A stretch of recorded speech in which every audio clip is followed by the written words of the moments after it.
We provide you the platform to turn your dreams into reality. Give wings to your aspirations with KR Mangalam University. तो Congress Malegaon blast पर आए फैसले के बाद back foot पर है। कमलनाथ और दिग्विजय सिंह का क्या कुछ कहना है, सुनवाते हैं आपको। जो भी इससे प्रभावित है वो जरूर अपील करेंगे।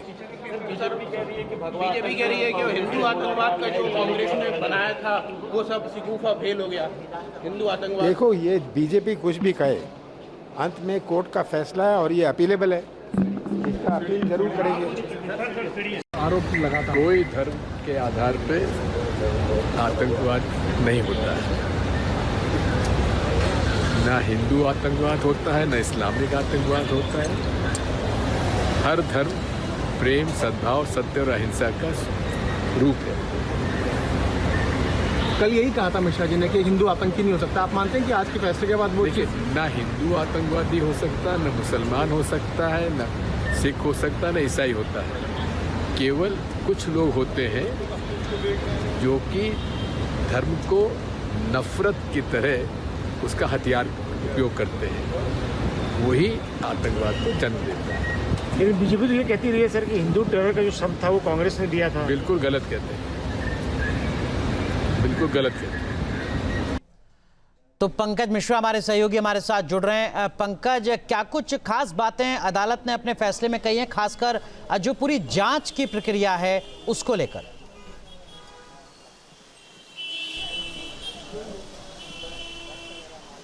बिल्कुल, देखिए, इस पूरे मामले में आज जो कोर्ट का फैसला था वो अहम था, ऐतिहासिक था। इस पूरे मामले में ये चौथे जज थे जिन्होंने आखिरकार इस पूरे मामले पर फैसला दिया। आपको बता दें कि अब तक 3 जांच एजेंसियां इस मामले की जांच कर चुकी है। सबसे पहले क्राइम ब्रांच ने इसकी जांच की थी, उसके बाद ATS ने इस मामले की जांच की, बाद में ये मामला 2011 में NIA को सौंप दिया गया और अब आखिरकार जो है वो इस पूरे मामले में आरोपियों के लिए कोर्ट का फैसला आया। सभी आरोपियों को कोर्ट ने बरी कर दिया। लेकिन जो अहम बात थी, जो अहम सबूत माने जा रहे थे इस पूरे मामले में, सबसे पहले वो जो मोटरसाइकिल जिसके बारे में कहा जा रहा था कि मोटरसाइकिल में RDX रखा था, कोर्ट ने ये कहा कि कहीं से भी जो प्रोसिक्यूशन है वो ये साबित नहीं कर पाया कि जो RDX है वो मोटरसाइकिल में ही रखा था। साथ ही जो आरोप लगे थे, क्योंकि इस पूरे मामले में सबसे केंद्र में जो आरोपी थे वो साध्वी प्रज्ञा ठाकुर थी, उनके बारे में कहा जाता कि ये जो मोटरसाइकिल है वो उनके नाम था। ये भी कहीं ना कहीं जो अभियोजक पक्ष है वो ये साबित करने में कामयाब नहीं रहा। कोर्ट ने कहा कि जितने भी सबूत, जो भी चीज़ें पेश की गई है, चाहे वो चेसिस नंबर ही क्यों ना हो, वो भी ये बताने में समर्थ नहीं है कि ये जो मोटरसाइकिल है वो साध्वी प्रज्ञा सिंह ठाकुर के नाम पर है। तो ये एक अहम बात थी। दूसरा जो सबसे इम्पोर्टेंट था वो था उस RDX के बारे में, जिसको लेकर कहा जा रहा था कि जो कर्नल प्रसाद पुरोहित हैं उनके बारे में कहा जा रहा था कि उन्होंने RDX मंगवाई और उसको असेंबल किया गया। उसका भी कोई ठोस सबूत जो है वो जांच एजेंसियां पेश नहीं कर पाई। तो कहीं ना कहीं जो भी सबूत कोर्ट के सामने रखे गए थे, करीब 17 साल से पूरा मामला चला। सबसे पहले क्राइम ब्रांच ने इस पूरे मामले में एक और सवाल यहाँ पर जुड़ता है, वो ये कि क्या अब आज NIA कोर्ट के इस फैसले के साथ ही ये मामला खत्म हो जाता है या ये मामला आगे भी बड़ी अदालतों तक पहुंचेगा?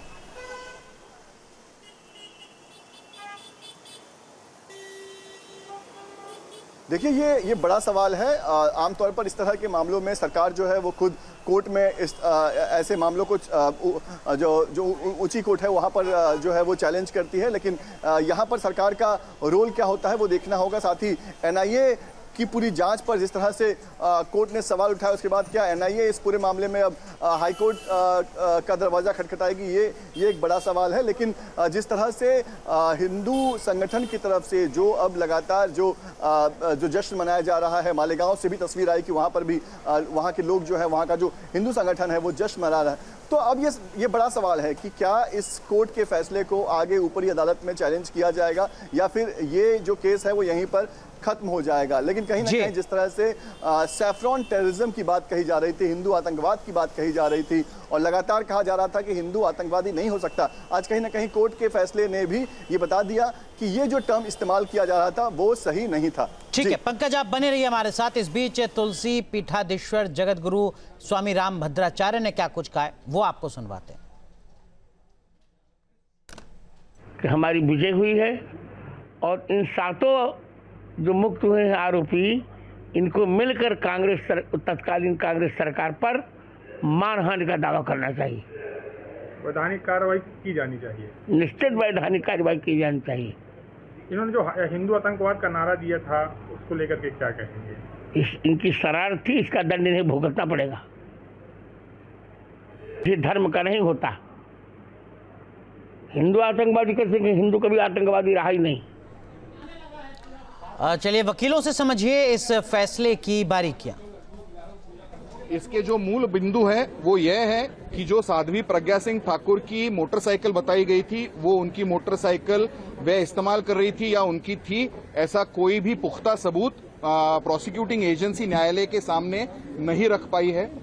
दूसरी बात, जो इंश्योर्ड सर्टिफिकेट्स बनाए गए थे वो फर्जी बनाए गए थे, और वो फर्जी सर्टिफिकेट्स किसने और क्यों बनाए, इसके ऊपर मामले की जांच करने के लिए डीजी एटीएस को माननीय न्यायालय ने आदेशित किया है। कोर्ट ने सीधा कहा है कि जो मोबाइल या गाड़ी है जिनकी मालिकाना जिसकी मालिक है, ऐसा कोई भी प्रूफ प्रोसिक्यूशन ने नहीं लगा पाया कि किन से रिलेटेड था। सर एनआईए इसमें फेल हुआ है। यस, एनआईए फेल हुआ है बोलने से ज्यादा एटीएस ने इसका इन्वेस्टिगेशन किया था। एनआईए ने तो बाद में इन्वेस्टिगेशन हाथ में लिया था। यूएपीए का एक्ट बताया गया कोर्ट की तरफ से कि सैंक्शंस पूरी तरह से बराबर नहीं, लीगल नहीं है। फोन टैपिंग के बारे में ऐसा कहा गया है कि उसके लिए सैंक्शंस लगते हैं, जो सरकार के सैंक्शंस लेने चाहिए थे। फोन बिना सैंक्शंस के फोन टैप किए गए थे, तो जो कि लीगली वैलिड नहीं है। पंकज हमारे सहयोगी लगातार हमारे साथ बने हुए हैं। तो पंकज, आने वाले वक्त में जाहिर सी बात है इस मुद्दे पर जो सियासत है वो भी बहुत ज्यादा गर्म आएगी।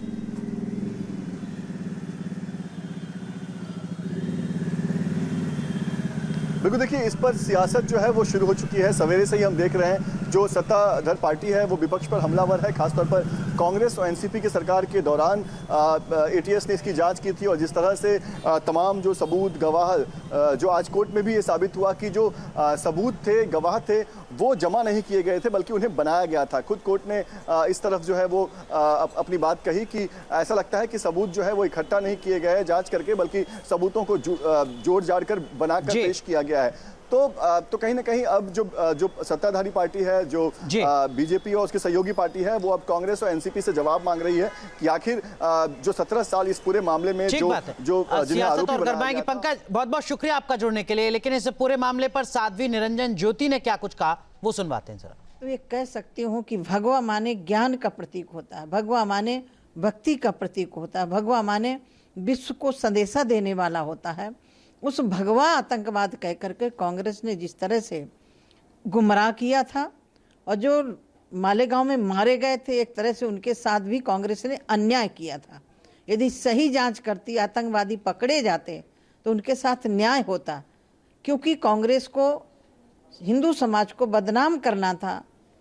17 साल लग गए। साध्वी प्रज्ञा ठाकुर सहित 7 लोगों के ऊपर जिस तरह से झूठे आरोप लगाए गए थे, कोर्ट में झूठे आरोप सिद्ध नहीं हुए और बरी हुई। मैं माननीय न्यायालय का पुनः आभार व्यक्त करती हूँ, और पुनः ये कहना चाहती हूँ कि कांग्रेस के मुंह में सीधे तमाचा लगा है। कांग्रेस ने जिस तरह से हर जगह हिंदू आतंकवादी कह करके संबोधन किया। हिंदू वो है सहिष्णु है, हिंदू वो है सर्वे भवन्तु सुखिनः, सर्वे सन्तु निरामया, सर्वे भद्राणि पश्यन्तु मा कश्चित् दुःख भाग् भवेत्।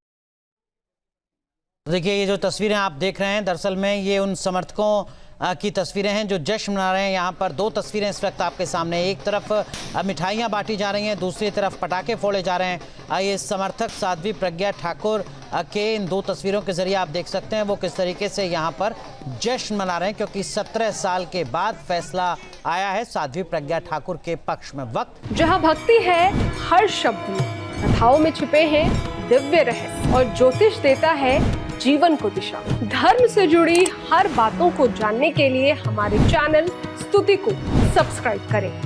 चैनल पर जाने के लिए इस लिंक पर क्लिक करें।